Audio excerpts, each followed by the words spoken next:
ስራ የፈታ አይምሮ የተንኮል ፋብሪካ ነው። ተንኮልን የሚያመነጩት ስራ ፈቶች ናቸው። ኢትዮጵያውያን ግን እንደ በጥቃቅኑ ሁሉ ተንኮለኛ እንደሆነ ባንሆን ጥሩ ነው ብዬ አስባለሁ። ማለት ወግ ሰንጣቂ ሆነናል ልላችሁ ፈልጌ፣ ነገር ሰንጣቂ እና ያሉ ስራ ፈት ስለሆን ይመስላል። እኔ ይደንቀኛል። እውነቴን ነው የምነግራችሁ። አንድ ሰው ቁጭ ብሎ ተንኮል ሲያስብ እኔ አዛኛው በጣም ነው እንደሚቀር። እንዴት ሰው ቁጭ ብሎ ተንኮል ያስባል? ተንኮል ማለት ገብቷችኋል? ተንኮል ማለት ሌላ ኃጢአት አይደለም ያልኩት፣ ተንኮል ነው ያልኩት። ኃጢአትማ ሁላችን ኃጢአተኛ ነው። በእውነት ኃጢአተኛ በእግዚአብሔር ምሕረት አለው። ተንኮለኛነት ግን ከእግዚአብሔር ምሕረት ያሳጣል። እባብም ከአራዊት ሁሉ ተንኮለኛ ነበር አይደለም የሚለው ኦሪት ዘፍጥረት ስታነቡ ይውላችሁ ቤተ ክርስቲያንንም ሀገራችንንም ያቆዩት ሀሳብ ያላቸው ሰዎች ነው። ጥሩ ሀሳብ የሚያስሙ ዘመንን ተሻግረው የሚያስሙ ሰዎች ናቸው። ይሄ ዘመን ምን እያደረግን እንደሆነ ታውቃላችሁ? እንዳናስብ እያደረግን። ድሮ ሰውና ሰው እቤት ቁጭ ብሎ ይበሻሸቅ ነበር። አሁን በሚዲያ መበሻሸቅ ተጀምሯል። የአደባባይ ብሽሽቅ ተጀምሯል ማለት ነው። አሁን ያለ ለሰው ጉዳይ ቁጭ ብሎ ከራስ ቤት በርን እያለ ሰው ለምን ትሄዳለህ አለ። በዚህ ዓለም ላይ ትውልድን የሚያሽመደምጡ ሶስት ነገሮች አሉ ማለት ነው። እውነት ለዘላለም ታሸንፋለች። እውነት ለዘላለም ታሸንፋለች በሚል ርዕስ እንማማራለን። የእግዚአብሔር ሰላም ልቡናችንን ይጠብቅልን። ይህንን ቃል የተናገረው ዘሩባቤል የሚባል ሰው ነው።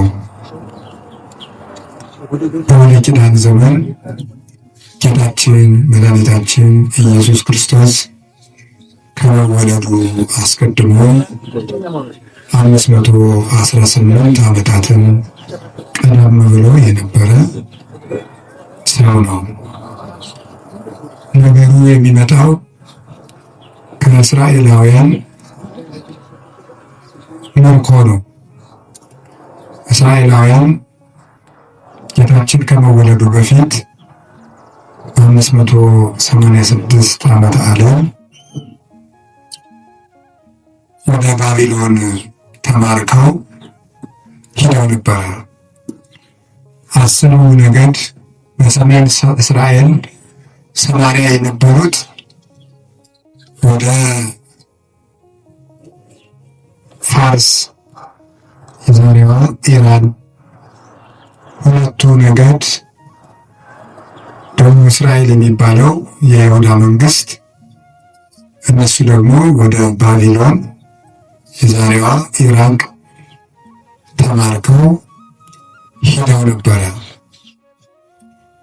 እስራኤል የእግዚአብሔር ምርጥ ወገኖች ናቸው። በአባታችን አብርሃም፣ በይስሐቅ፣ በያዕቆብ ረድኤት የተባረኩ የእግዚአብሔር የበኩር ልጆቹ፣ የሃይማኖት ቤተሰቦቹ፣ የቃል ኪዳን ወገኖቹ፣ የመሲሁ የትውልድ ሐረግ ሰንሰለት የሆኑ ምርጥ ሕዝቦች ናቸው። እግዚአብሔር የበኩር ልጅ ብሎ የሚጠራቸው እስራኤል እግዚአብሔር ለወገንነት መርጦ በ9 መቅሰፍት፣ በ10ኛ ሞተ በኩር፣ በ11ኛ ሳይል ታድጎ ከግብፅ አውጥቶ ባህር ከፍሎ ጠላት አጥፍቶ አስጥሞ አሻግሮ በደመና እየጋረደ ውሃ ከጭንጫ እያፈለቀ መና ከደመና እያወረደ እየመገበ ጠላቶቻቸውን በመዓት በመቅሰፍት እያራቀ እነሱን በምህረት እየጠበቀ 7 ቅጽር የነበራትን የኢያሪኮን ግንብ አፍርሶ ዮርዳኖስን ድንጋይ ተሸክመው በተአምራት እንዲሻገሩ አድርጎ የረድኤት መገኛ የእግዚአብሔር የቸርነቱ ሀገር የምትሆን ከነዓንን አወረሳቸው። ነቢያትን ለትንቢት ላከላቸው። መቅደስ አነጸላቸው። የሚማጸኑበትን ታቦት ሰጣቸው። ቃል ኪዳኑን አክብሮ ርስቱን አብዝቶ ሰጣቸው። ቸርነቱን አበዛላቸው። በጠላቶቻቸው ላይ እንዲሰለጥኑና ድል እንዲነሱ ኃይል አስታጠቃቸው። ነገር ግን እስመ ህሊናሁ ለብእሲ ይትወላወል እምጊዜ ልደቱ እስከ ዕለተ ሞቱ። የሰው ልጅ አእምሮ ከተወለደበት ጊዜ ጀምሮ እስከሚሞትበት ቀን ድረስ ሲወጣ ሲወርድ ይኖራል ብሎ ሊቁ ዮሐንስ ዘእስክንድርያ በሃይማኖተ አበው እንደነገረን የሰው ልጅ አእምሮ የሚወጣ የሚወርድ ነው።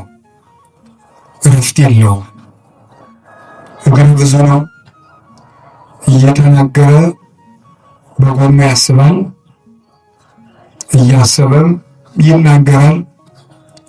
አግኝቶ ይሰጋል፣ እየሰጋም ተስፋ ያደርጋል። የሰው ልጅ አእምሮ ብዙ ነው።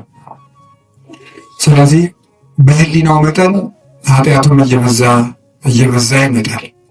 ህሊናም ማለት ሀሳብ ነው። ስለዚህ ሰው ስሁት ነው። እየሳቱ ቃል ኪዳኑን እያሳበሩ መቅደሱን እያረከሱ ጣዖት እያመለኩ ኃጢአትን እያዘወተሩ ቢያስቸግሩት አሳልፎ ሃይማኖት ለሌላቸው አሳልፎ ሰጣቸው። ፀሐይ ሙቀቷን የምንሞቃት በሩን እስከከፈትን ድረስ ነው። እግዚአብሔር ለእኛ የሚያስፈልገውን ነገር የሚሰጠን ልቡናችን በተከፈተ መጠን ነው። ፀሐይ በራችንን ድርግም አድርገን ዘግተን ለምን አልሞቅሽን ብለን ልንወቅሳት አይገባም። እኛ በራችንን አልከፈትንምና። በሩን እንደዘጋን ፀሐይ በቤታችን ሳትገባ ብትቀርና ሳይሞቀን ቢቀር የፀሐይ ችግር ነው አይባልም፣ የባለቤቶቹ ችግር ነው።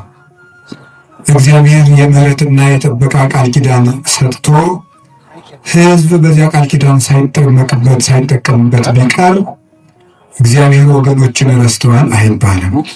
ስለዚህ ጠላቶቻቸውን አሰልጥኖ እንዲሁም መርቶ አምጥቶ አስማርኮ ወሰዳቸው።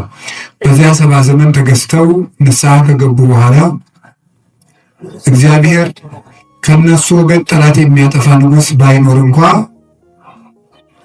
የፋርሱን ንጉሥ በባቢሎን ንጉሥ ላይ አስነስቶ ቂሮስ የሚባለው የፋርስ ንጉሥ ተነስቶ የባቢሎንን ንጉሥ ብልጣሶርን ድል ነስቶ እስራኤል ወደ ሀገራቸው እንዲመለሱ ከ70 ዘመን ስደት በኋላ ፈቀደላቸው። በዚያ ዘመን ተማርከው ከሚኖሩ እስራኤላውያን ወጣቶች በንጉሱ ጠጅ አሳላፊነት ተመርጦ የነበረ አንድ ዘሩባቤል የሚባል ሰው ነበረ። ከነገስታት ወገን ነው ትውልዱ። ንጉሱ ምሳ አዘጋጅቶ መኳንንቱን መሳፍንቱን መግቦ ትንሽ እንቅልፍ አረፍ ብሎ ሳለ እነዚህ የጠጅ አሳላፊዎች ምሳሌ እንመስል ቃላት እናምጣና ምሳሌው የተወደደለት ሰው በንጉሱ ይሸለም ብለው ተነጋገሩ። አዲስ ሐሳብ እናምጣና ሐሳቡ የተወደደለት ሰው ንጉስ ይሸልመው ብለው አስበው 3 ናቸው ወጣቶቹ ከዘሩባቤል ጋር 3 ሐሳቦችን አመጡ። አንደኛው የመወዳደሪያ ሐሳባቸው በዚህ ዓለም ላይ አሸናፊ ማን ነው የሚል ጥያቄን የሚመልስ ነው። በዚህ ዓለም ላይ አሸናፊ ማን ነው? እናንተም ይህን ጥያቄ ለራሳችሁ መጠየቅ ትችላላችሁ። በዚህ ዓለም ላይ አሸናፊ ማን ነው? እንዲህ ነው ሲጠይቁ አንደኛው አንድ ነገር አመጣ። በዚህ ዓለም ላይ አሸናፊው መጠጥ ነው አለ። በዚህ ዓለም ላይ አሸናፊው ወይን ነው አለ። እንደምንድን ነው ቢባል እውቀት የተከናወነለት አንደበቱ የረታለት አቃንቶ የሚናገር አዋቂ ሰው የተባለ እንኳ ቢሆን መጠጥ በጠጣ ጊዜ ግን አንደበቱ ይታሰራል፣ ይላሻል፣ የማይረባ ነገርን ይናገራል። ልበ ብርቱ የተባለው ሰው እገሌ አዋቂ ልባም ነው፣ ትልቅ አድርጎ የሚመክር ብልህ ነው የምንለው ሰው መጠጥ በጠጣ ጊዜ ምስጢሩን አውጥቶ ለሰው ሁሉ ዘርዝሮ ይናገራል። ብዙ ሰዎች ተረባርበው ገፍተው የማይጥሉት ሰው በጠጣ ጊዜ ግን በገዛ እግሩ ተጣልፎ ይወድቃል። ስለዚህ በዚህ ዓለም ላይ መጠጥ አሸናፊ ነው። ትልቅ ሰውን ያዋርዳል፣ አንደበትን ያስራል፣ ምስጢር ያስወጣል፣ የቆመን ይጥላል፣ ጤነኛን ያሳምማል፣ ይሰብራልም። እንዲህ የሚያደርግ አሸናፊ መጠጥ ነው እንጂ ከመጠጥ በላይ ሌላ አሸናፊ አለን ብሎ አንዱ ተወዳዳሪ ይህንን አቀረበ። ሁላችሁም እንደምታውቁት መጠጥ አሸናፊ ነው። በእውነቱ ብዙ ሰው በመጠጥ ተሸንፎ ነው ያለ። ማሰቢያን የሚጎዳ ነው። አእምሮን ይጎዳል። አርቆ ሀሳቢነትን ያጠባል። በቅርብ ደስታ እና ፈንጠዝያ ውስጥ በመክተት ለነገ እንዳንኖር የሚያደርግ መጠጥ ነው። ጭንቅላትን ያበላሻል። ዓላማ የለሽ ያደርጋል። ቤትን ያፈርሳል። ትዳርን ይፈታል። ገንዘብን ያባክናል። በየሜዳው ይጥላል። ለአውሬ ለጠላት አሳልፎ ይሰጣል። መጠጥ ክፉ ነው። ክብርን የሚያስጥል ነገር ነው። ስለዚህ መጠጥ አሸናፊ ነው። መጠጥ አሸናፊ ነው እና ሁለተኛው ሁላችንም መጠጥ መቀነስ አለበት። ስካር በዝቷል። እግዚአብሔር እንዳይሰማን እየሆንን ነው። ሀገራችን ያለንባት ሀገር ኢትዮጵያ በብዙ ፈተና ውስጥ እያለች እኛም እግዚአብሔርን ሰላም እንዲሰጠን እየለመንን፣ ነገር ግን ስካሩ ብዙ ነው። በነገር አረቄ የሰከረ ብዙ ነው። ያንንም የሚያስተምር ነው። ሁለተኛው በዚህ ዓለም ላይ አሸናፊው ንጉሥ ነው አለ። ንጉሥ አሸናፊ ነው። የወንድ መኳንንት የሴት ወይዘሮ ለንጉሥ የማይገዛ የለም። የቆመውን ቁረጥ የወደቀውን ፍለጥ ብሎ ቢያዘው ለንጉሥ የማይታዘዝ ለንጉሥ የማይገብር የለም። ሰው 10-20 ዓመት ፈልጎ ያጣውን ነገር ንጉሥ በፈለገ ጊዜ ግን በአንድ ቀን ያገኘዋል። ትልቁን ያዋርዳል፣ የተዋረደውን ይሾማል፣ ያከብራል። በዚህ ዓለም ላይ አሸናፊው ንጉሥ ነው። የተሾመ ሰው አሸናፊ ነው። ወንበር ያለው ሰው አሸናፊ ነው። ጊዜ ያለው ሰው ያሸንፋል ብሎ ተናገረ። ዘሩባቤል ደግሞ የለም በዚህ ዓለም ላይ አሸናፊ እናንተ ያላችሁት አይደለም፣ ሁለት ናቸው ብሎ አቀረበ። አንደኛው ሴት ናት በዚህ ዓለም ላይ አሸናፊ፣ በዚህ ዓለም ላይ አሸናፊ ሴት ናት ብሎ ተናገረ። ለምንድን ነው ሴት አሸናፊ ናት ያልክ ቢሉት፣ ምን ትልቅ ሰው ቢሆን እውቀት ከባለጸግነት አንድ አድርጎ የያዘ ሰው ቢሆን ወደ ሴት በቀረበ ጊዜ ልቡ የማይፈታ የለም። ማንም የማይደፍረው ሰው ሴት ግን ትደፍረዋለች። ማለት ትሰድበዋለች፣ ትቆጣዋለች። ለዚህ ምስክሩ ንጉሡን ብዙ ሰው እየሰገደለት፣ ንግሥቲቱ ግን መጥታ በጥፊ ትመታዋለች። አክሊሉን ከራሱ ላይ አንስታ ወስዳ ፀጉሯ ላይ ደፍታ ትጫወተዋለች። ለምን እንዲህ አደረግሽ ብሎ ቢቆጣት ደግሞ ቀድማ አኩርፋ ትቀመጣለች። ንጉሡ ተከትሎ ሄዶ አባብሎ ለምኖ ይታረቃታል።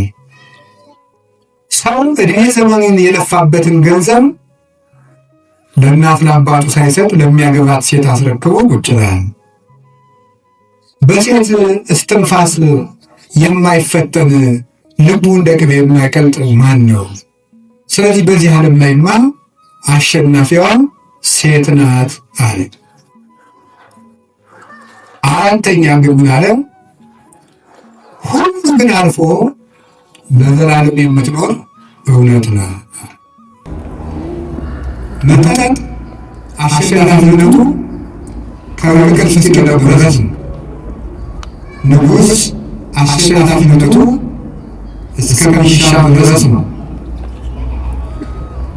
ሴት አሸናፊነቷ ውበቷ እስካለ ድረስ ነው።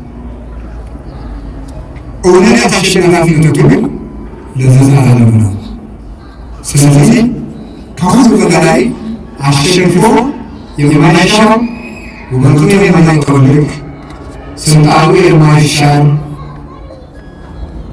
በትናንትና በዛሬ መካከል መለወጥና መለየት የሌለበት የዘላለም ንጉሥ እውነት ነው እና እውነት ያሸንፋል፣ ሁሉም ለጊዜው ነው ብሎ ዘባቤን ያቀረበ ንጉሡ ተቀስቅሶ ተነሳ። ንጉሥ ተቀስቅሶ አይደለም በነቃይ ጊዜ ማለት ነው። ንጉሥ አንተ ተሳለ ሐሳብ አዋርድ ነበረ። አይምሮ ሲሰሩበት እንደዚህ ነው። አይምሮ ካልሰሩበት ግን የረጋዋ ማለት ነው። የረጋዋ ትል ያፈራል። ወራጅ ውሃ ብቻ ይጤልኝ ዝም ብሎ የተቀመጠ ውሃ ደጅ ላይ የተጠራቀመ ውሃ ትል ያፈራል። ስራ የፈታ አይምሮ የተንኮል ፋብሪካ ነው። ተንኮልን የሚያመነጩት ስራ ፈቶች ናቸው።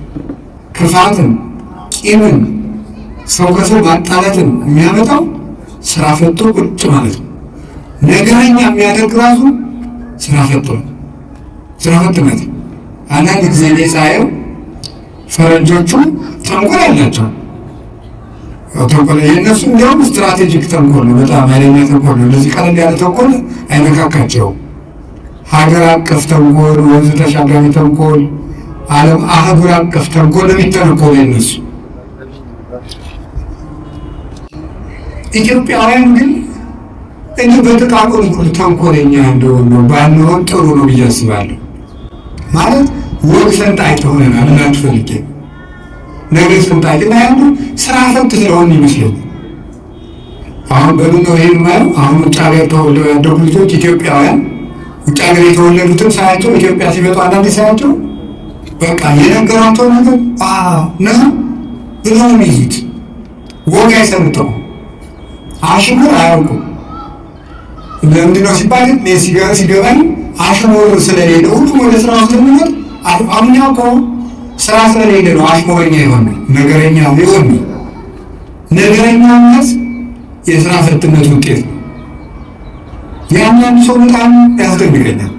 ቁጭ ብሎ ተንኮል የሚቀምር ሳለው ፊዚክስ እና ሂሳብ ይመስል ቁጭ ብሎ ወግ ተንኮል ቀምር እኔ ይነግረኛል። እውነት የሚመለድ አንድ ሰው ቁጭ ብሎ ተንኮል ሲያስብ እኔ ያዛለኝ በጣም እንደሚቀው እንዴት ሰው ቁጭ ብሎ ተንኮል ያስባል? ተንኮል ማለት ገብቷል ማለት ተንኮል ማለት ሌላ ነው። ኃጢአት አይደለም ያልኩት ተንኮል ነው ያልኩት። ኃጢአት ማሁላችን ያደረገ ተንኮል ማለት ግን ሰውን ማመን፣ ነገር መሰንጠቅ፣ ነገርን ከነገር አሰናስሎ አቀናብሮ ለሰዎች ጉድጓድ መቆፈር። በእውነት ኃጢአተኛ በእግዚአብሔር ምሕረት አለው፣ ተንኮለኛነት ግን ከእግዚአብሔር ምሕረት ያሳጣል።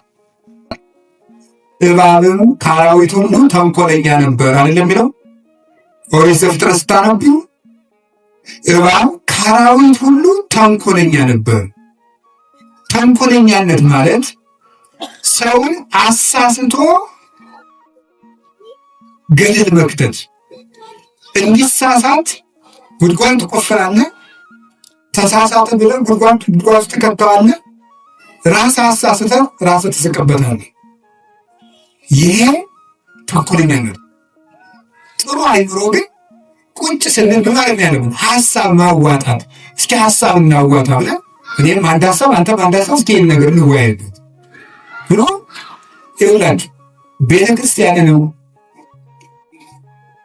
ሀገራችንንም ያቆዩት ሀሳብ ያላቸው ሰዎች ነው። ጥሩ ሀሳብ የሚያስቡ ዘመንን ተሻግረው የሚያስቡ ሰዎች ናቸው። ማሰብ ትልቅ ነገር። አሁን ይሄ ዘመን ምን እያደረገን እንደሆነ ታውቃላችሁ? እንዳናስብ እያደረገን፣ በቃ እንዳናስብ ነው የሚያደርገው። ሊገደው ይገርማል። ምክንያቱም የማናስብበት ምክንያት ደግሞ ለምንድን ነው? ቁጭ ብለን እንዳናስብ ማሰቢያችን በሙሉ ጥቅጥቅ ምን እየተደረገ ነው። እነዚህ ይህን የፈጠረው ምንድን ነው? ዓለሙ የሚሰጠን የቤት ስራ አለ። ጦርነት አለ፣ ብጥብጥ አለ፣ ስድድብ አለ። አሁንማ ድሮ ሰውና ሰው እቤት ቁጭ ብሎ ይበሻሸቅ ነበር። አሁን በሚዲያ መበሻሸቅ ተጀምሯል። የአደባባይ ብሽሽቅ ተጀምሯል ነው። አሁን ያለ በሰው ጉዳይ ቁጭ ብሎ ከራስ ቤት በግን እያለ ሰው ለምን ትሄዳለህ አለ። ቁጭ ብሎ እንግዲህ ትዳራቸው እንዴት ሆነ? እንደዚህ ነው የለም፣ እንደዚህ ነው ውይይት። አይገርማችሁ? ቁጭ ብለህ የሰውን ህይወት እንጀራ አድርገህ ንፍሮ አድርገህ ትቀቅለዋለህ፣ ቆሎ አድርገህ ታበስለዋለህ፣ እንጀራ አድርገህ ትጋግረዋለህ። በቃ አይጠላይ ድረስ ይህ የስራ መገኘት ውጤት። እንደዚህ አይነት ሰውን ጉዳይ አውቆ የሰውን ህይወት እያነሱ እንጀራ ማብሰል ተገቢ ነው። ከዛሳ በስልኮቻችን ላይ የተጫኑት መተግበሪያዎች እንዳናስብ የሚያደርጉ ናቸው።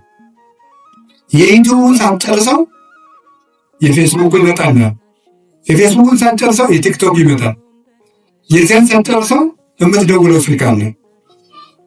በቃ ምንም የማያደርግ መስኮት የሌለው ቢያንስ ነው የሚያደርገው ጭንቅላታችንን ጥቅጥቅ ብለን እንዳንንቀሳቀስ። ደግሞ 24 ሰዓት ይሰራል ሁሉ ነገር። ዓለም መቼ ይጠፋል ብላችሁ ብትጠይቁኝ ማሰብ ያቆመለት ብዬ ነው የምናገረው። ማሰብ በሞት ትልቅ ነገር ነው። እነዚህ ሶስት ወጣቶች አሰቡ፣ ቁጭ ብለው አሰቡ። በስደት ሀገሩ ነው ሀገር በሌለበት በባቢሎን ሄደው ሀገራቸውን አጥተው መቅደሳቸው ፈርሶ አባቶቻቸው ጠፍተው ርስታቸው ተወርሶ ታሪካቸው ተረስቶ ስደት ሀገር ሆነው እስኪ ሀሳብ እናዋጣ። ሁላችንም ሀሳብ አዋጥተን ራሳችንም ሰውንም ለማዳን ነው መጣሪያ። ሀሳባቸው ተመረመረ፣ ሀሳባቸውን አቀረቡ። ፉክክርም የለባቸው። እኔ ያልኩት ይሁን ማለት ነው። ሁላችንም የራሳችንን እናቅረው፣ የተሻለ ሀሳብ ያለው ሰው ይሻላል ማለት ሀሳባቸውን አቅርበዋል። ይህን ገበያ ምን ያጫጫዋል ተብሎ ቢጠየቁ አሉ አንዳባት እበልጣል በለጣል። አሁን ግን የተሻለ ሀሳብ ያለው ሰው የሚሰማ ሳይሆን መንጫጫት ነው። ዝም ብሎ ማዳመጥ ጥሩ ነገር ነው። ከዚያ በኋላ ሀሳባቸውን ያቀረቡ እኔ እንደዚህ ነው ታሪኩን መልሼ በማብራራት ጊዜያቸውን መፍጨት ስለማልፈልግ ነው። መጽሐፍ ቅዱስ ይከልሰዋል። እኔ ወይን ያሸንፋል ያልኩ በዚህ ምክንያት፣ እኔ ንጉሥ ያሸንፋል ያልኩ በዚህ ምክንያት፣ እኔ ሴት ታሸንፋለች ያልኩኝ በዚህ ምክንያት። እውነት ያሸንፋል ያልኩ ግን እውነት በቁጥር አይለካም። እውነት ዘመን አይሽረው። እውነት ፊት አይቶ አያዳላም። እውነት ለዘላለም ይኖራል። እውነት ከዕድሜ በላይ ነው። እውነት ከባለጸግነት በላይ ነው። እውነት ከሀብት በላይ ነው። እውነት ከውበት በላይ ነው። እውነት ከወንበርና ከስልጣን በላይ ነው ብዬ ነው ብሎ አቀረበው። ምን እንዳደርግልህ ትፈልጋለህ አለው። የአባቶች መቃብር እንዲሰራ እፈልጋለሁ አለው። ዘሩባቤልን አንግሶ ሕዝብህን ይዘህ ወደ ኢየሩሳሌም ግባ ብሎት ዘውዱን ደፍቶ የሰባ ዘመኑን የምርኮ ቀንበር ሰብሮ የእውነት ልጅ ዘሩባቤል እስራኤልን ይዞ ኢየሩሳሌም ገባ እላችኋለሁ። እውነት ያሸንፋል። እውነት ለማሸነፉ መጠጥ ያሉ እዛው ቀረ አላሸነፉ። ንጉሥ ያሉ አላሸነፉ። ሴት ያሉ አላሸነፉ። እውነት ያለው ግን ቀንበር ሰብሮ ሀገሩ ገባ። ያ ማለት በዚህ ዓለም ላይ ትውልድን የሚያሽመደምዱ ሶስት ነገሮች አሉ ማለት ነው። አንደኛው የሹመት ፍላጎት፣ ሁለተኛው የምቾት ፍላጎት፣ ሶስተኛው የሥጋ ፍላጎት ናቸው። እነዚህም ዞር ብሎ ሳያቸው ከእውነት ጋር የቆመ ግን ለዘላለም ያሸንፋል። እውነት ተባባሪ አትፈልግም። ለእውነት ሰራዊት የላትም። እውነት ቦታ አትመርጥም። እውነት ቀን አትመርጥም። ጊዜው የላትም። በጊዜ አትገደብም። እውነት በልብ ከተማ የምትኖር ናት። እውነትም ጭብጫቧ አይሾማትም፣ ጭብጫቧ ያወርዳትም። እውነት በአይምሮ ከተማ ነግሳ ትኖራለች። የእውነት መንበሯ ንጹሕ ልብ ነው። ስለዚህ እውነት ለዘላለም ታሸንፋለች። እውነት ብቻዋን ቁማ ከዓለም በላይ ትከበራለች። ለምንድን ነው እንደዚህ ያልኩት ብትሉ ሁለት ሶስት ነገሮችን ልነግራችሁ ፈልጌ ነው። ስለ እውነት በትንቢተ ዳንኤል ምዕራፍ 13 የምናገኘው አንድ ታሪክ አለ። እሱን ነግራችኋለሁ። እውነት ብቻዋን ታሸንፋለች። ብቻዋን ሶስና የምትባል ሴት ታውቃላችሁ። ታሪኩን በደንብ በፍጥነት ለመናገር ልሞክር። እንደ ስብከት አድርጌ አልተርከውም። ቶሎ ነው መጨረስ ነው የምሞክረው። ሶስና እጅግ የተከበረች ባለትዳር ናት። ይህች ሰው እግዚአብሔርን የምትፈራ ሰው ናት። ከዕለታት በአንድ ቀን በአጸድ ውስጥ ገብታ ስትታጠብ ሁለት ለገዛ ፍላጎታቸው የሚፈልጓት የአይሁድ መምህራን በቀትር ሰዓት ሂደው ፈቃዳችንን ፈጽሚልን፣ የማትፈጽሚልን ከሆነ በዝሙት አገኘናት፣ ከባሏ ላይ ስታመነዝር አገኘናት ብለን ለእስራኤል እንከስሻለን። እኛ ደግሞ በሕዝቡ ያለንን ተቀባይነት ታውቂያለሽ። እንደዚያ ከሆነ ሕዝቡ በድንጋይ ወግሮ አንቺን መግደሉ ነው አሉ። እንግዲህ በእግዚአብሔር እጅ ከሚፈረድብኝ እናንተ የፈለጋችሁትን ብታደርጉብኝ ይሻለኛል፣ እኔ ፈቃዳችሁን አልፈጽምም። ተሰሚነታቸውን ተጠቅመው እነዚህ ሁለት የአይሁድ መምህራን ይህችን ሴት ከባሏ በላይ ስታመነዝር በቀትር ሰዓት አገኘናት ብለው ተናገሩ። በአጠቃላይ አእላፈ እስራኤል ተሰብስበው በድንጋይ ትወገር ትወገር ትወገር ትወገር። ለምን? ማስረጃ ያቀረቡት በጣም የማይጠረጠሩ ሰዎች ስለሆኑ ማለት ነው። ትወገር ትባል። እንግዲህ የአንድ ሀገር ሕዝብ አሁን ለምሳሌ የአዲስ አበባ ሕዝብ በሙሉ ትወገር ቢላት እንዲህ ምን ይመስላችሁ? እድናለሁ ብላችሁ ታስባላችሁ? ቢያንስ ሶስት አራት ሰው እንኳን ለሽምግልና ቢተርፍ ጥሩ ነው። ሀገር በሙሉ ይወገር ቢላችሁ እድናለሁ ትላላችሁ? እውነት ብቻዋን ትቆማለች። ከዛ ምን አደረጉ? እሷ ልቧ አልተፈታም። የእስራኤል አምላክ የእውነት ዳኛ አንተ እንደ ፍርድ ፍረድልኝ ያለች ጸለየች። በእስራኤል ሴቶች ራሳቸውን መከናነብ ክብር ነው። ይቺ ወራዳ ክብር የላትምና ክንብንቧን ታውርድ አሉ። በውስጣቸው ግን ውበቷን መጥገብ ፈልገው ነው ይላሉ የቤተክርስቲያን ሊቃውንት። ያዋረዱ መስለው። ከዚያ በኋላ እግዚአብሔር ቸር ነው፣ እውነት አይመሽባትም፣ እውነት ብትዘገይም አትቀርም። ዳንኤል የሚባል ነቢዩ ዳንኤል ከመካከላቸው ተነሳ። እኔ ከዚህች ሴት ደም ንጹሕ ነኝ አለ። ና ማእከሌነ እስመ እግዚአብሔር አልሃከከ፣ እግዚአብሔር አንተን በመካከላችን ታላቅ አድርጎሃልና ና በመካከላችን ፍረድ አሉት።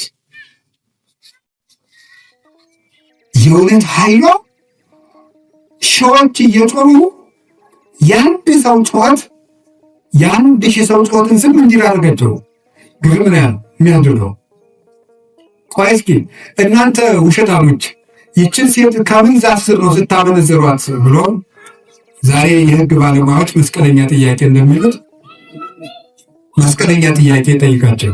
ከምን ስር ነው አንተ ያየ? አንደኛው ለብቻው ነው የጠየቀው፣ ከሾላ ዛፍ ስር፣ ሌላኛውስ ከወይራ ዛፍ ስር። የተለያዩ የእግዚአብሔር መልአክ ይቀስፋል አለው። ሁለቱንም የእግዚአብሔር መልአክ ሰንጥቆ አጠፋቸው።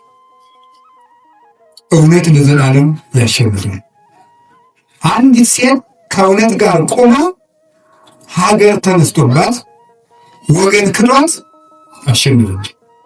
አንዲት ሴት ብቻዋን ነው። ስለዚህ ቁጥር አይተህ ከውሸት ጋር አትጨመር። እውነት በቁጥር አይለካም። ብቻህን ቢሆን ከእውነት ጋር ቁም። እውነት ከሺህ ይልቅ ትመሰክራለች፣ አፍ አውጥታም ትናገራለች። የእውነትን ምስክር ተራራ አይጋርዳትም፣ ውሃ አይሞላባትም፣ ደመና አይጋርዳትም፣ ክረምትና በጋ አያስቀራትም። እውነት ከሰማያት በላይ ጸንታ የምትኖር ነው። እውነትን ጩኸት አያፍናትም። እውነትን ስም ማጥፋት አያስቀራትም። እውነት ለዘላለም ሁሉም ፈንቅላ ትወጣለች። በተራራ ላይ የተሰራች ከተማ ልትሰወር ማለት እንዳይቻላት ጌታችን በወንጌሉ እንዳስተማረን በእውነት ላይ የቆመ ሰው ጉድጓድ ውስጥ ቆፍረው ቢቀብሩት እንኳን ይወጣል። እውነት ለዘላለም ያሸንፋል። እውነት ይህን ርዕስ የመረጥኩበት ለዕለቱ የመረጥኩበት የራሴ ምክንያት አለ። እውነት አሸናፊነቱን የሚገለጥበት ቀን ነው ዛሬ። አሁን ያለንበት ቀን የግንቦት ሥላሴ ይሄንን የሚያስረዳ ነው። ለምንድን ነው ስትሉኝ፣ ዛሬ ቅዱስ አትናቴዎስ ሐዋርያዊ ዕረፍቱ ነው። ቅዱስ አትናቴዎስ ሐዋርያዊ በ325 ዓመተ ምህረት የመጀመሪያው የቤተ ክርስቲያን ዓለም አቀፍ ጉባኤ የጸሎት ሃይማኖት አንቀጽ ያረቀቀ ለ47 ዓመት በፓትርያርክነት ተቀምጦ ለግማሽ ክፍለ ዘመን ያህል የቤተ ክርስቲያንን አደራ የተሸከመ የእውነት ምሰሶ ነበረ ቅዱስ አትናቴዎስ። እሱ ብቻውን ነበር የሚሮጠው፣ ብቻውን። ይገርማችኋል እኮ ቅዱስ አትናቴዎስ የተጠራው ከዓለማዊ ቤተሰብ ነው። ክርስቲያን ካልሆኑ ቤተሰቦቹ ክርስቲያን አሉ። የክርስቲያን ልጆች እርስ በርሳቸው ሲጨዋወቱ አንዱ ጳጳስ አንዱ ምዕመን እየሆኑ ይጫወታል። ያንን ሲጨዋወቱ እሱም ከጨዋታቸው አስገቡኝ አላቸው። አንተ የክርስቲያን ልጅ አይደለም፣ እኛ የክርስቲያን ልጅ ሕፃናት ናቸው፣ የክርስቲያን ልጅ ነን፣ እንዴት አንተ ከኛ ጋር ጨዋታ ትጫወታለህ? ይሉታል።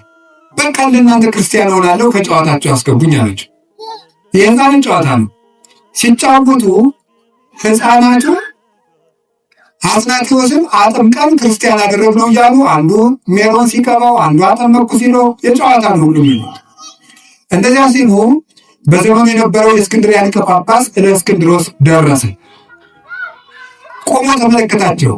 አባታችን እነዚህ ሕፃናት ምን ቁም ነገር አገኝባቸዋለሁ ብለህ ነው የምትሰማቸው አሉት። እግዚአብሔር በዚህ ሕፃን ላይ ያሳደረው መንፈስ ቅዱስ አታውቁም፣ ከኔ ቀጥሎ ፓትርያርክነት የሚሾም ይህ ነው ብሎ ትንቢት ተናግሮ ይዞት ሄደ። በደንብ እያስተማረ መጻሕፍተ ብሉያትን መጻሕፍተ ሐዲሳትን እያስተማረ ዘመኑ የሚጠይቀውን በግሪክ ሮማን ኢምፓየር ተስፋፍቶ የነበረውን የግሪክ ፍልስፍናን ጥንቅቅ አድርጎ እንዲማር አደረገው። ለምን? እና አርዮስ የግሪክን ፍልስፍና እየተጠቀሙ በተለይ የአርስቶትልን ፍልስፍና እየተጠቀሙ የክርስቶስን የባህሪ አምላክነት ይክዱ ስለነበረ እሾህን በሾህ እንዲያወጡት ፍልስፍና ተማርኩ ያለን ሰው በፍልስፍናው መንገድ ለመርጠን ፍልስፍና ጥቅም አድርጎ ተምሮ የዘመኑን የግሪክ ቋንቋ የቴዎሎጂ ተርምስ የሚባሉትን መሰረታዊ ቋንቋዎች አውቆ በንጽህና በቅድስና ተሸልሞ በእስክንድሮስ ቤት አደገ። ከሃዲው አርዮስ ኢየሱስ ክርስቶስ ያልነበረበት ዘመን ነበር ወይም አልነበረም። አልቦ አመይሃሎ እሱ አልነበረም። ኢየሱስ ክርስቶስ የእግዚአብሔር የመጀመሪያው ፍጡር ነው። ኢየሱስ ክርስቶስ ከአብ ጋር አንድ ባህሪ አይደለም። እንደዚህ አይነት ሶስት ክህደቶችን ይዞ አርዮስ ሲነሳ በኒቅያ ጉባኤ እንዲደረግ በዘመኑ የነበረው ንጉሥ ቆስጠንጢኖስ አዘዘ።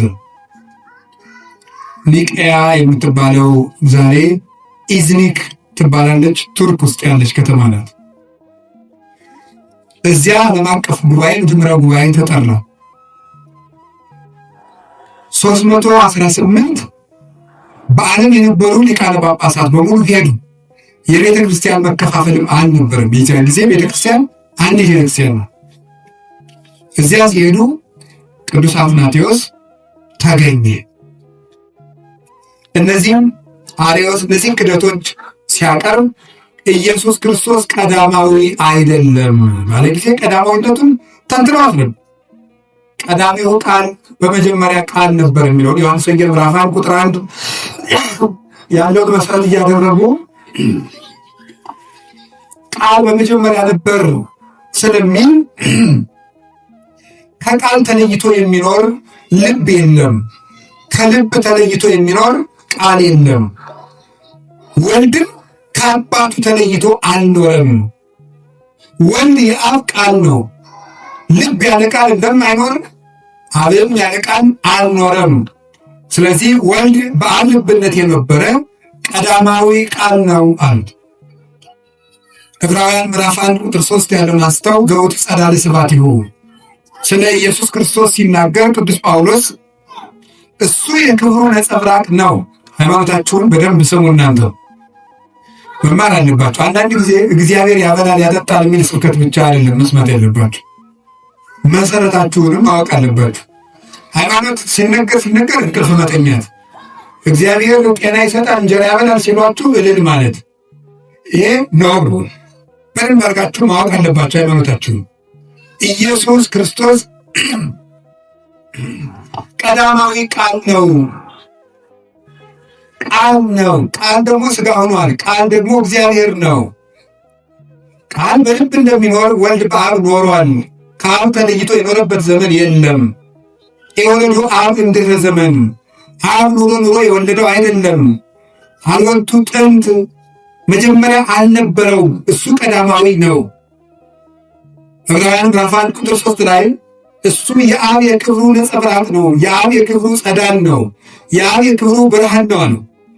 ይህ ማለት ተመልከቱ፣ ነጸብራቅ ጸዳል የምንለው ከፀሐይ ወጥቶ እኛ ላይ የሚያርፈውን በተለምዶ ጨረር ብለን የምንጠራው ነው። እሱ ነጸብራቅ የፀሐይ ጸዳል ይባላል። ይህ ጸዳል እኛ ላይ ወጥቶ ሲያርፍ ከፀሐይ ከክብ አካሏ ተለይቶ አይደለም፣ ተለይቶ የኖረበት ጊዜ የለም። ከክቡ ጋር አብሮ እንዳለ እዚህ እኛም መጥቶ ያሞቃል፣ ያበራል። እንደዚህም ሁሉ ወልድ የአብ ብርሃን ነው፣ የአብ ጸዳን ነው ማለት ጸዳን ወይም ነጸብራቅ ከፀሐይ ክበብ ሳይለይ እንደኖረ ወልድም ከአባቱ ሳይለይ የኖረ ነው። ወልድ ያለዚያ ጸዳን አብ ብቻውን አልነበረም። አብ ማለት አባት ማለት ነው። አባት የአብ ደግሞ አብነቱ ቀድሞ የነበረ ነው። ወልድን ኑሮ ወለደው ካልን ግን አብም አብ የሆነ ኖሮ ነው ማለት ነው። ምክንያቱም ያለ ልጅ አባት የሚባል የለምና። ስለዚህ ክርስቶስ ዓለማት ሳይፈጠሩ በአብ ክብር የነበረ ነው። እሱም ከአባቱ ጋር አንድ ነው። ሁሉ ዘወላዊ የዚአየ ውእቱ ዮሐንስ ወንጌል ምዕራፍ 16 ቁጥር 15 ላይ ለአባቴ የሆነው ሁሉ የኔ ነው ብሏል። ለአባቴ የሆነው ሁሉ የኔ ነው። ለአባቴ የሆነው ሁሉ የኔ ነው። ያዙ። ለአባቴ የሆነው ሁሉ የኔ ነው ማለት ነው። የአብ ቀዳማዊነት የወልድ ቀዳማዊነት ነው። የአብ ሕያውነት የወልድ ሕያውነት ነው። የአብ ሕይወትነት የወልድ ሕይወትነት ነው። የአብ ምሉዕነት የወልድ ምሉዕነት ነው። የአብ ረቂቅነት የወልድ ረቂቅነት ነው። የአብ ሁሉን ቻይነት የወልድ ሁሉን ቻይነት ነው። የአብ ሁሉን አዋቂነት የወልድ ሁሉን አዋቂነት ነው። የአብ አይመረመሬነት የወልድም አይመረመሬነት። አብ እንደማይመረመር ወልድም አይመረመርም። አብ ዘአምሮ ለአብ ዘእንበለ ወልድ ባሕቲቱ ወአብ ዘአምሮ ለወልድ ዘእንበለ ባሕቲቱ። ከአብ በቀር ወልድን የሚያውቀው የለም፣ ከወልድም በቀር አብን የሚያውቀው የለም። የማቴዎስ ወንጌል ምዕራፍ 11 ላይ ሲናገር ከአብ በቀር ወልድን የሚያውቀው የለም፣ ከወልድም በቀር አብን የሚያውቀው የለም። ስለዚህ አብ እንደማይመረመር ወልድ አይመረመርም፣ ወልድ እንደማይመረመር አብ አይመረመርም። ወደ ዘፈቀደ ሎቱ ወልድ ይከስስ ሎቱ፣ ወልድ ለፈቀደው ይገልጥለታል እንጂ። አንደኛ ቆሮንቶስ ምዕራፍ 2 ላይ ቅዱስ ጳውሎስ ደግሞ ሲናገር መኑ ያምትኝናሁ ለእግዚአብሔር ዘእንበለ መንፈስ ቅዱስ፣ የእግዚአብሔርን ሕሊናውን ማን መርምሮ ያውቃል የባሕሪ ሕይወቱ ከሚሆን ከመንፈስ ቅዱስ በቀር ብሎ እንደተናገረ መንፈስ ቅዱስ የመንፈስ ቅዱስ ረቂቅነት የአብ የወልድ ነው። የወልድ ረቂቅነት የአብ የመንፈስ ቅዱስ ነው። የአብ ረቂቅነት የወልድና የመንፈስ ቅዱስ ነው። በዚህ ርቀት የኖረ ነው። ወልድ ቀዳማዊ ነው። ከአባቱ ጋር አንድ ነው።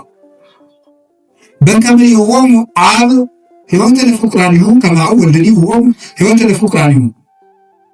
አብ ለወደዳቸው ሕይወትን እንደሚሰጥ ወልድም እንዲሁ ለወደዳቸው ሕይወትን ይሰጣል። ከመ ያክብርዎ ሰብእ ለወልድ ዘከመ ያከብርዎ ለአብ። ሰዎች ሁሉ አብን ባከበሩበት ክብር ወልድን ያከብሩት ዘንድ አብ ሕይወትን እንደሚሰጥ ወልድም ሕይወትን ይሰጣል። የዮሐንስ ወንጌል ምዕራፍ 5 ላይ ስታነቡት እንዲህ ነው። ሕይወት እግዚአብሔር ነው። ኦሪት ዘዳግም እንደተናገረ አነ እቀትል ወኃይል ቀጽፍ ይወሳል አልወዛ ያመስል እኔ ገርፋለሁ፣ እኔ አቆስላለሁ፣ እኔ እፈውሳለሁ፣ እኔ ገድላለሁ፣ እኔ አድናለሁ፣ ከእጄ የሚያመልጥ የለም፣ ማዳንና መግደል የኔ ስልጣን ነው ይላል የሠራዊት ጌታ እግዚአብሔር። እንዲህ ነው የሚለው። እግዚአብሔር ሕይወት ነው። እግዚአብሔር ሕይወት ነው። ክርስቶስ ደግሞ የዮሐንስ ወንጌል ምዕራፍ 11 ቁጥር 25 ላይ ምን አለ? አነ ውእቱ ትንሣኤ ወሕይወት፣ እኔ ትንሣኤና ሕይወት ነኝ። እግዚአብሔር ቅዱስ ዳዊት እግዚአብሔር ብርሃኔና መድኃኒቴ ነው አለ። እግዚአብሔር ያበርሊተ ወያድነኒ እምንትኑ ያፈራኒ አለ። እግዚአብሔር ብርሃኔና መድኃኒቴ ነው። መዝሙር 26 ቁጥር 1 ላይ የዮሐንስ ወንጌል ምዕራፍ 8 ቁጥር 12 ላይ አነ ውእቱ ብርሃነ ዓለም ዘይደለወኒ ይርአያነ ጽልመት አላ ይረክብ ብርሃነ ሕይወት፣ እኔ የዓለም ሁሉ ብርሃን ነኝ፣ እኔን የሚከተለኝ ከቶ ጨለማን አያይም ለዘላለም ሕይወትን ያገኛል እንጂ ብሎ የነገረን ጌታ። ስለዚህ ክርስቶስ ከአባቱ ጋር አንድ ነው። አባ ሰባህኒ በስማቲከ ዘሃለው ምስሌከ እምቅድመ ይፈጠር ዓለም። አባት ሆይ ከአንተ ጋር ዓለም ሳይፈጠር በነበረኝ ክብር ግለጠኝ፣ የኔን ክብር ግለጥ አለ። ወዝንቱ ውእቱ ሕይወት ዘላለም ከማይምሩከ ለከ ለአምላከ ጽድቅ ባሕቲትከ ወለዘፈነውዎ ኢየሱስ ክርስቶስ ወልድከ። የዮሐንስ ወንጌል ምዕራፍ 17 ላይ ሲናገር አባቴ ሆይ የዘላለም ሕይወት ይህች ናት፣ የዘላለም ሕይወት ይህች ናት፣ ብቻህን አምላክ የምትሆን አንተን ያውቁ ዘንድ የላከው ልጅህን ኢየሱስ ክርስቶስን የሚያውቁ ዘንድ ነው። እንግዲህ የዘላለም ሕይወት አብን በማወቅና ወልድን በማወቅ የሚገኝ ከሆነ የዘላለም ሕይወት በአንድ አምላክ ይሰጣል እንጂ በዋና አምላክና በተከታይ አምላክ የሚሰጥ አይደለም። አምላክም አንድ ነው፣ ሕይወት ሰጭም አንድ ነው።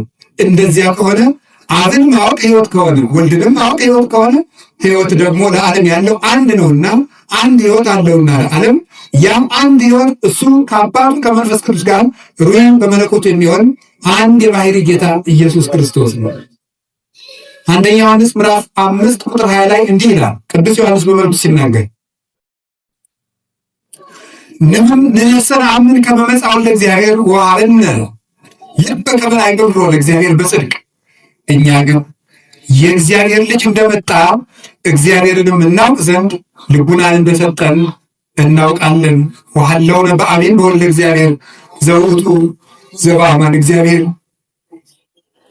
አንድያ ልጅ በሚሆን በእግዚአብሔር ልጅ በኢየሱስ ክርስቶስ በማመን ጸንተን ይኸው እንኖራለን። እሱም ለዘላለሙ እውነተኛ አምላክ ነው። ስለዚህ ኢየሱስ ክርስቶስ ከአባቱ ጋር አንድ ነው። እኔና አብ አንድ ነን። ዘሬንቲያየ ሬዮን አቡየ አባቴን ያየ እኔን አየ። አብን ማየት እንዴት ወልድን ማየት ከሆነ ወልድን ማየት አብን ማየት ከሆነ አብ ከወልድ ልዩ ነውን? አይደለም። አብ ከወልድ አንድ ነው፣ ከመንፈስ ቅዱስም አንድ ነው። በሥላሴያቸው ንሕነሰ ኢንበውዑ ውስተ ከፍለ መንግሥት እኛ የሥላሴን መንግሥት ወደ መክፈል አንገባም። ሥላሴን በአንዲት መንግሥት እናውቃቸዋለን። በትንቢተ ኢሳይያስ ምዕራፍ 6 ቁጥር 3 ላይ እንደተነገረ ቅዱስ ቅዱስ ቅዱስ እግዚአብሔር ጸባኦት ፍጹም ሙሉ ሰማያት ወምድር ቅዱሳት ስብሐቲከ ተብሎ እንደተጻፈው ቅዱስ ስለ አብ፣ ቅዱስ ስለ ወልድ፣ ቅዱስ ስለ መንፈስ ቅዱስ እግዚአብሔር ጸባኦት ስለ አንድ ጌትነታቸው ተብሎ የተነገረ ነው። እንዲህ አድርገው አርዮስን ተከራክረው ረድተዋል። ወልድ ቀዳማዊ ነው። ወልድ ከአባቱ ጋር አንድ ነው። ወልድ ፍጡር አይደለም፣ ዓለማትን የፈጠረ ነው። ወወቱ ኩሉ ኮነ ወዘእንበሌሁ አልቦ ዘኮነ ወይምንትኒም ዘኮነ ወዘይን ኮነ በእንቲአሁ ቦቱ ሕይወት ውእቱ። በእሱ ሁሉ ሆነ፣ ያለ እርሱ ምንም ይሆን የለም። የተፈጠረ ሁሉ በእሱ ፈቃድ የተፈጠረ ነው። በእሱ የተፈጠረው ፍጥረት ሁሉ ሕይወት ነው። እሱ እውነተኛ ብርሃን ነው ተብሎ ዮሐንስ እንደነገረን። ስለዚህ የፍጥረታት ሕይወት ነው ክርስቶስ። ቅዱስ አትናቴዎስ ስለዚህ ጉዳይ ሲናገር አርዮስ መልስ በሰጠው ጊዜ እንግዲህ ክርስቶስ ከፍጡራን እንዳንዱ ከሆነ ዓለም የጠፋውን ልፈልግ መጣሁ እንደምን ይላል ይለው። በማቴዎስ ወንጌል ምዕራፍ 18 ላይ እስመ መጽአ ወልደ እጓለ እመሕያው ከመ ይሴስ ወያድኅን ዘተሐውለ የእግዚአብሔር ልጅ የሰው ልጅ ኢየሱስ ክርስቶስ የጠፋውን ሊፈልግና ሊያድን መጥቷልና ይል።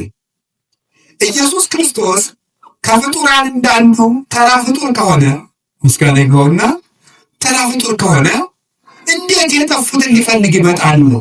እሱ ራሱ የሚፈለግ ነው በለኛ ነበር ያለው ቅዱስ አትናቴዎስ።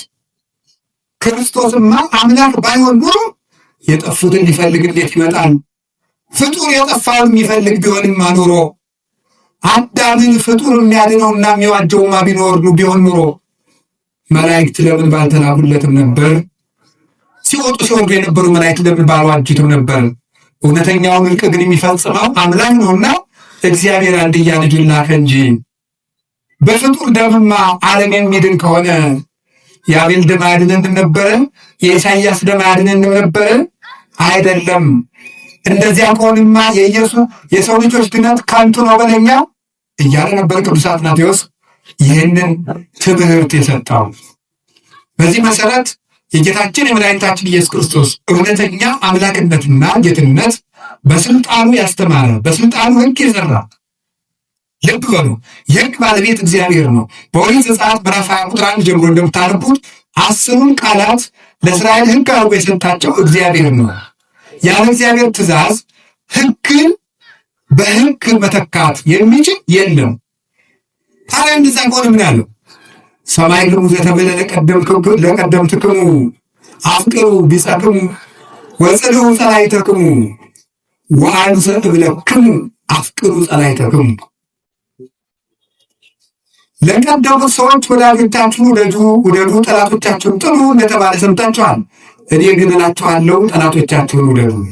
ኩኑ ከመ ኀረያነ ከመ ትኩኑ ውሉደ ለአቡክሙ ዘበሰማያት። ለሰማይ አባታችሁ ልጆቹ ትሆኑ ዘንድ ሩሩዎች ሁኑ። እስመ አቡክሙ ሰማያዊ ያሰርቅ ፀሐይን ለጻድቃን ወኃጥአን።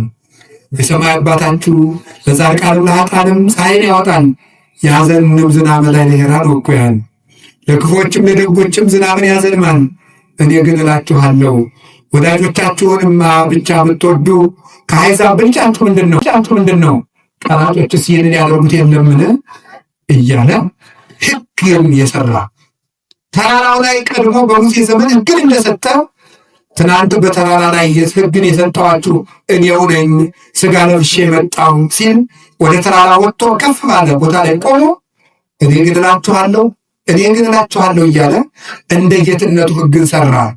ስለዚህ ምን አለው? እንዲህ ይላል፣ እስመ ከመ መኮንን ይምህሮሙ አኮ ከመጽሐፍቱ ነው። ሲያስተምራቸው እንደ ጌትነቱ እንደ ባለስልጣን ያስተምራቸው ነበር እንጂ እንደ ጸሐፍት እንደ ፈሪሳውያን አላስተማርም። እንደ ኢሳይያስ ከመ ይቤ እግዚአብሔር ጸባዖት አሸናፊ እግዚአብሔር እንዲህ ይላል እያለ አላስተማርም።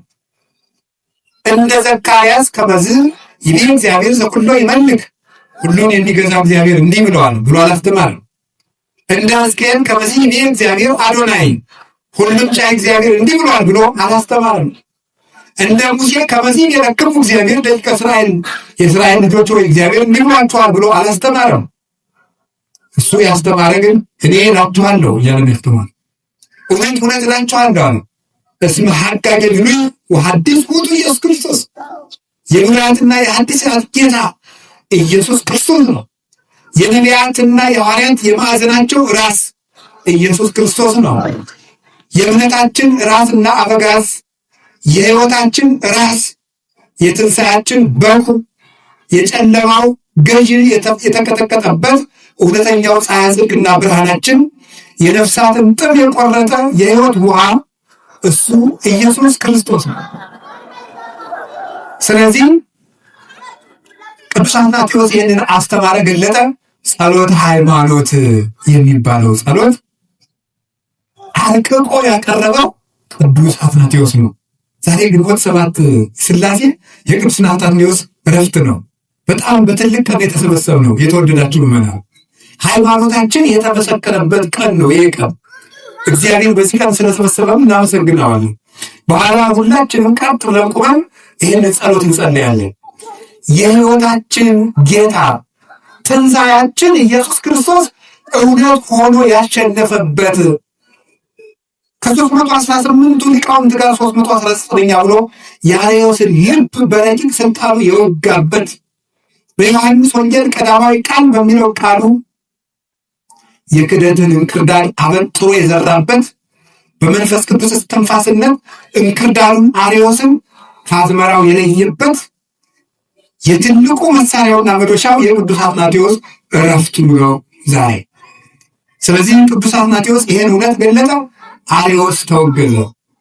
አርዮስ ከተወገዘ በኋላ እለእስክንድሮስ ሲያርፍ አርዮስ ሞቶ እለእስክንድሮስ አርፎ አትናቴዎስ በእለእስክንድሮስ መንበር የእስክንድርያ ፓትርያርክ ሆኖ ሲሾም እለእስክንድሮስ ሊሞት ሲል እንዲህ ብሎት ነበረ። አትናቴዎስ ወይ አንተ የቤተ ክርስቲያንን ሹመት ትሸሸዋለህ፣ ግን ይቀጥላል እንጂ አይለቅህም ብሎት ነበር። ቅዱስ አትናቴዎስን ቅዱስ ጎርጎርዮስ ዘንዚናሉ ሲያመሰግነው የቅድስና ሁሉ ፍሬ፣ የቅድስና ውበት ምልክት፣ የትሩፋት ሁሉ መገኛ ነው አትናቴዎስ ይለዋል ቅዱስ አትናቴዎስን ሲያመሰግነው። ስለዚህ ቅዱስ አትናቴዎስ 47 ዓመት በእስክንድርያ መንበር ሲቀመጥ 17ቱን ዓመት በስደት ነው የኖረው። 17ቱን ዓመት ርዕሳችን ምንድን ነው? እውነት ያሸንፋል። በውሸት ከሰውት ያውቃል። እጅ ቆርጧል ብለው ከሰውት ያውቃል። ይገርማችኋል። ቅዱስ አትናቴዎስን በትምህርት ቢያቅታቸው ከሰሱት። ምን አድርጎ? ያን ድሃ እጅ ቆርጧል ብለው። በአጋጣሚ እጁ ተቆርጧል ተብሎ ከተባለ ቅዱስ አትናቴዎስ ተከሶ ቀረበ። ይገርማችኋል። የሰው እጅ ተቆርጧል ተብሎ የታሰረው ሰውዬ በአጋጣሚ ለሌላ ጉዳይ በጉባኤው ተገኘ ቀረብ አሉት። ምን ቆርጧል ነው ያላችሁ? እኛ ቅዱስ አትናቴዎስ እጅ ምን ቆርጧል ነው ያላችሁ? እጅ የቆረጥኩት ሰው ስሙ ማን ይባላል? እገሌ። የውሸት የምንፍቅና የክደት ጳጳሳት ተሰብስበው እንደዘመኑ ምን የቆረጥኩት እጅ። አየህ፣ ጅል ሰው ትልቅ ስራ መስራት ሲያቅተው ትልቅ ሰው ሰልሞ ይታወቃል። የጅል ሰው አካሄድ ጊዜ ጅል አያርጋችሁ ጊዜ ጅል እንዲሁ ጅል ማለት ምን ማለት ነው ተብሎ የሚጠየቅ ማሱል ነው። ጅል ማለት አንድ ጸሐፊ ምን ነው ያነበብኩት መጽሐፍ ነው። ጅል ምንድን ነው ትግኝ እንደሆነ ዓለማዊ መጽሐፍ ነው። ኢትዮጵያ ውስጥ የተጻፈ መጽሐፍ ነው። የመጽሐፉን ርዕስ አልናገርም ማስታወቂያ እንዳይሆንብኝ እና እንግዲህ ዓለማዊ መጽሐፍ ስናነብ የሚጣልም የሚያያዙ ነገር ስላለ እና ጅል ምንድን ነው ትለኝ እንደሆነ ጅል ማለት ወደ ኋላ ወደፊት የማይል ነው ማለት የሰውየው ጽሑፍን የስረዳው ነገም የማይገባው ትናንትም የማይገባው ማለት ነው። ጅል ማለት አርቆ የማያስበው ባለበት የሚቆዩ ነው። ዛሬን ካበላው እንዳሁን ጥቁሙ ያድራል እንጂ ጅል ነው። እነዚያ ጅል ጳጳሳት ተሰብስበው እጅ ቆርጧል ነው። ከዛም አይደለም አንዱን እጅ ደበቀና አንዱን እጅ ከፍ አድርጓል። በአጋጣሚ ቅዱሳን ትክ ብሎ ሲመለከት ሰው ሁሉ አትናቴዎስ ምን ይሆን ብሎ ተሰብስቧል። ትክ ብሎ ሲመለከት ያን ቆርጧል የተባለው ሰው እያዩ ናሁ ለፊታ ነው መጣ። ቀኝ እጅን አንሳለው አወጣ እና ያን ዛሬ ቆረጥኩት ሲባል ሌላኛውን ቱና ነው። ይሄኛውን እጅን ሰውሮታል። ይሄኛውን እጅን ብድግ አደረገና ቅዱስ አትናቴዎስ እንግዲህ የቆረጥኩት ሶስተኛውን እጅ ነው ብሎ ተናገራቸው። እውነት ያሸነፉ ተሰብስበው በውሸት ያንን ምሰሶ ያንን የክፍለ ዘመን ብርሃን ያንን የቤተ ክርስቲያን ኮከብ ብቻውን 50 ዓመት የቆመ አንድ ነበር ቅዱስ አትናቴዎስ ብቻውን። ከእውነት ጋር ከሆኑ ግን አንድ ሆኖ ብዙ ነው። ሄድና ይህን መሰከረ ንጉሡ እንግዲህ ታውቃላችሁ ከሚስቱ ውጭ የተወለደ ሰው ስድብ አለዋል። ቃሉን ባልናገረው ይሻላል። የሚሰደቡበት ከሚስቱ ውጭ የተወለደ ልጅ እነዛ በሀገራችን ከሚስቱ ውጭ የተወለደ ሰው ጳጳስ አይሆንም ነበር። ታውቃላችኋል። ከሌላ ሚስት የተወለደ ሰው አይሾምም። እስከ ብዙ ጊዜ ፓትርያርክ አይሆንም ነበር። እሱም ጃለም ቄስ መሆን አይችልም። ከሌላ ሚስት የተወለደ ህጋዊ ከሆነ ባለትዳር ያልተወለደ ሰው ቄስ መሆን አይችልም። ስርዓተ ቤተክርስቲያን ይከለክላል። አሁን የቄሶችን እናት አባት ደግሞ ምርመራ እንዳትገቡ። የኢትዮጵያ ምዕመናን እኮ የሰው ኃጢአት ለማጽናት አርኪኦሎጂስቶች እኮ ናቸው እናንተ ጀግኖች። አይ ምን እሱ ውስጥ እንዳትገቡ። አሁን ንጉሡ ቆስጠንጢኖስ በዚያ መንገድ እንዳልተወለደ አጥንተው አትናቴዎስን በእውቀት ቢሉ በስም ማጥፋት ቢሉ በኃጢአት ቢሉ አልገኝ ቢላቸው ምን ብለው ተናገሩ መሰለህ? ንጉሡን ከሚስቱ ውጭ የተወለደ ነው ብሎ ተሳድቧል ብለው ለንጉሥ ከሰሱ። ከእስክንድርያ ወደ ሮም ስንዴ ግብር እንዳይላት አድርጓል፣ የመንግስትን መንበር እየነቀነቀ ነው ብለው ከሰሱት። አሁን ሲያቅት ወይ ወደ ውሸት ትጠጋለህ ወይ ወደ ፖለቲካ ትጠጋለህ። እንደዚህ በጣም ችግር እኮ ነው። የሃይማኖት አባት ከሆንክ ሃይማኖት ብቻ ዘት ቆማለህ። በሃይማኖት እድል ትነሳለህ። እስመ ሰብእ ለከይሩ ሃይማኖት ያለብሳል፣ ሰው ክፋቱን ሃይማኖት ያለብሳታል ይላል ኢትዮጵያውያን ሊቃውንት። ሰው ክፋቱን ሃይማኖት ያለብሳታል። ይህና በሃይማኖት ሰርተው ቤተክርስቲያንን የሚጎዷት ሁልጊዜ ትምህርት አብስለው ያልተማሩ ሰዎች አብስለው ሳይማሩ ቤተክርስቲያንን የሚል ሀሳብ ይዘው ይመጡና ተከራክረው ሲረቷቸው ደግሞ ሄደው ከፖለቲካ ይለጥፋሉ። ሄደው እውነተኛ አባቶችን መንግስትን ተሳድበዋል ብለው ደግሞ ይካሰሳሉ። እንደዚህ ያሉ ሰዎች እንዲህ ናቸው። ቅዱስ አትናቴዎስ ተሰደደ። በአጋጣሚ 2 ዓመት ተሰዶ ያሳለፈባትን ዓመት የዛሬ ዓመት በዚህችው ቀን እዚያ ነበርኩኝ። ጀርመን ውስጥ ትሬር የምትባል ከተማ ውስጥ ነው እና እዛ የተሰዶ 2 ዓመት በስደት ከእስክንድርያ ያሳልፋልና የዛሬ ዓመት በሰባት እዚያች ቦታ በመገኘት ደስ ብሎኛል።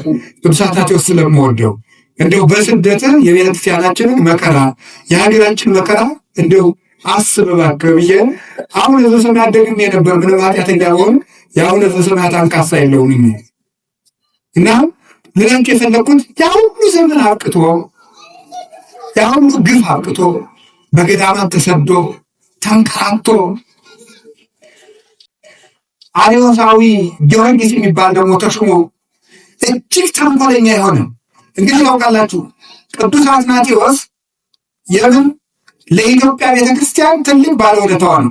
የኢትዮጵያውያን የመጀመሪያው ጳጳስ አቡነ ሰላማ ከሳቴ ብርሃንን የሾመልን ቅዱስ አትናቴዎስ ነው። ታውቃላችሁ ቅዱስ አትናቴዎስ ነው የኢትዮጵያውን የመጀመሪያውን ጳጳስ ሾሞ የሰደደልን አቡነ ሰላማ ከሳቴ ብርሃን። አቡነ ሰላማ ከሳቴ ብርሃን ተሾሞ ኢትዮጵያ ከመጡ በኋላ ቅዱስ አትናቴዎስ በነገረ ሰሪዎች ምክንያት ለንጉሱ በተሰራ ነገር ስራ ያለበደሉ ተሰዶ በግዞት በሄደበት ወቅት አርዮሳዊ ጊዮርጊስ የሚባል ጳጳስ ተሾሞ ነበር። ምዕመናን ያንን አንቀበልም ብለው ብዙ ግፍ ተቀብለዋል። ተደብድበዋል፣ ታስረዋል። ከሚያስቀድሱበት እየተሸከሙ እያወጡ ወግረዋቸዋል። በእሳት አቃጥለዋቸዋል። ብዙ ስቃይ አድርሰውባቸዋል። ይገርማቸዋል። ግን የእኛ አባት ስደተኛው አትናቴዎስ ነው እያልኩ ነው። የትንሣኤ ዕለት ታስሮና ተሰዶ ባለበት የሚልክላቸውን ደብዳቤ እያነበቡ ምዕመናን ቤተክርስቲያናቸውን ጠበቁ። አክሱም የነበሩት የሀገራችን ነገስታት አብርሃና አጽብሃ፣ እነዚያ ነገስታት በዘመኑ የነበረው ንጉስ በተለይም ቆስጠንጢኖስ ካረፈ በኋላ የሮማ ንጉስ ወይም የባዛንታይን መንግስት የሚባለው ከሁለት ተከፍሎ ምስራቅ ሮማ እና ምዕራብ ሮማ ተብሎ ተከፍሎ ነበርና አንደኛው ገዢ ቅዱስ አትናቴዎስ በጣም የሚጠላ ነበር። አንደኛው ቁርስጣዲዮስ የሚባለው የቆስጠንጢኖስ ልጅ እሱ ለአብርሃምና አጽብሃ ለኢትዮጵያ ነገስታት ሰላማ ከሳቴ ብርሃን የምትሉት ውሸት ነው፣ እውነተኛውን ሃይማኖት የያዘው ጊዮርጊስ ነው። ስለዚህ አትናቴዎስ ውሸታም ነው። አትናቴዎስ ስለሾመው የእናንተ ጳጳስም ትክክል አይደለም፣ ስለዚህ ሌላ ጳጳስ ተቀበሉ ብሎ ደብዳቤ ሲጽፍላቸው እኛ በሐዋርያት ሰንሰለት የወረደውን እውነተኛውን የክህነት ቅብብሎች አግኝተናል፣ ሃይማኖታችንም እንደ አትናቴዎስ ነው ብለው የሀገራችን ነገስታት ከስደተኛው አትናቴዎስ ጋር በመቆም ኢትዮጵያውያን ከእውነት ጋር የመቆም ታሪክ ያለን ሰዎች ነን። ቅዱስ አትናቴዎስ ሲመለስ ቤተክርስቲያን ከቅዱስ አትናቴዎስ መንበር ጋር ቀጠለች እና መጨረሻ ላይ ቅዱስ አትናቴዎስ ይኸው ስደቱ አብቅቶ ረፍት አድርጎ ቤተክርስቲያንን አገልግሎ በእውነት ቃል እንደዚያ ሁሉ ጠላቶቹ ጠፍተው እንግዲህ አርዮስም እንደተባለው ሽንት ቤት እወጣለሁ ሲል ሆዱ ተዘርግፎ በዚያው ተጎልብሎ ነው የሞተው። በታሪክ ተጽፏል። አንድ አርዮሳዊ ባለጸጋ ግን እንደው የህዝብ ሽንት ቤት አርጎ ሰርቶበታል ይባላል። የአርዮስ አንጀት የተዘረገፈበታል። ያው እንግዲህ ጅል ሰው የህዝብ ሽንት ቤት ይሆናል። ከዛ ሁሉ የህዝብ መጸዳጃ ሆኖ ቀረ። አርዮስ ፖለቲካ ተጠግቶ ቤተክርስቲያን ሲበድል የነበረው አርዮስ እንዲያው ሀገር ቤተክርስቲያን ለሀገር ትጸልያለች፣ ቤተክርስቲያን ለመንግስት ትጸልያለች። ግን ሃይማኖታዊ አባት ፖለቲካና ሃይማኖትን መቀላቀል የለበትም። የእግዚአብሔር መንግስት አገልጋይ የሆነ ሰው የእግዚአብሔር መንግስት ይሰብካል። ይሄ ሰው አርዮስ ግን እየሄደ ከዘመኑ ነገስታት እየተጠጋ ቤተክርስቲያንን ሲበድል ሲያሰቃይ ኖረ። ቅዱስ አትናቴዎስ ግን ከቤተክርስቲያን ነግሶ ነው። እንዲሁም አባቶቻችን በትውፊት እንደሚነግሩን ከቅዱስ ጳውሎስ መቃብር ሄዶ ሰላም እና ቅዱስ ጴጥሮስ ሰላም ለክሙ ሐዋርያቲሁ ለክርስቶስ፣ የክርስቶስ ሐዋርያት ጴጥሮስና ጳውሎስ ሰላም ለእናንተ ይሁን ብሎ ሲናገሩ ከመቃብራቸው ለአንተም ሐዋርያ መባል ይገባሃል ብለው የሚል ቃል በእግዚአብሔር ታምራት ከመቃብራቸው ተሰምቶለታል። ስለዚህ አትናቴዎስ ሐዋርያው የሚባለው ብቻው እንደሚባለው አትናቴዎስ ዓለም በአትናቴዎስ ላይ እንደተነሳ አትናቴዎስ ደግሞ ብቻውን በዓለም ላይ የተነሳ ሰው ይባላል። በታሪክ ሲጻፍ ታውቃላችሁ። ብቻውን በዓለም ላይ የተነሳ ሰው የዛን ጊዜ ሮማ፣ እስያ፣ አፍሪካ፣ አውሮፓ የሚባለው ሁሉ አንድ ዓለም ነበር የነበረው። በክርስትና አልተከፋፈልም። የዛን ጊዜ ይገርማቸዋል እኮ አሁን እዚህ ኢትዮጵያ ውስጥ ወይም ሌላ ቤተክርስቲያን ውስጥ ወይም አርመን ቤተክርስቲያን ውስጥ እርስ በርስ ጳጳሳት ቢንጣሉ እኮ አይደለም። በዓለም ያሉ ጳጳሳት ከጥቂቶቹ በስተቀር በአትናቴዎስ ላይ ተነስተውበት፣ ቤተ መንግስቱ በአትናቴዎስ ላይ ተነስቶበት፣ ብቻውን አትናቴዎስ ግን በእነሱ ላይ ቆሞ ያሸነፈ የእውነት ምሰሶ ነበረ እና እንዲሁም ተሰብስበው ሰዎች ኧረ እባክህ ዓለም ሁሉ እኮ ተነሳብህ ብለው ቢጠይቁት ግድ የለም በኢየሱስ ክርስቶስ ስም እኔም በዓለሙ ተነስቼበታለሁ ብሎ ነበር። ብቻውን በዓለም ላይ የቆመ ብርሃን ቅዱስ አትናቴዎስ ነው። የአርዮስ ማጠራሩ ጠፍቶ ሐሰረ ፍኖቱ ሁሉ ተደምስሶ የእሱ ነገር የለው። የቅዱስ አትናቴዎስ እናቱ ቤተክርስቲያን ግን እስከ ዛሬ ድረስ ፍሬ እያፈራች አለች። እውነት ለዘላለም ታሸንፋለች። የቅዱስ አትናቴዎስ አምላክ በሃይማኖት ያጽናን። ይህን ጸሎት ሃይማኖት ያረቀቀው እሱ ነው።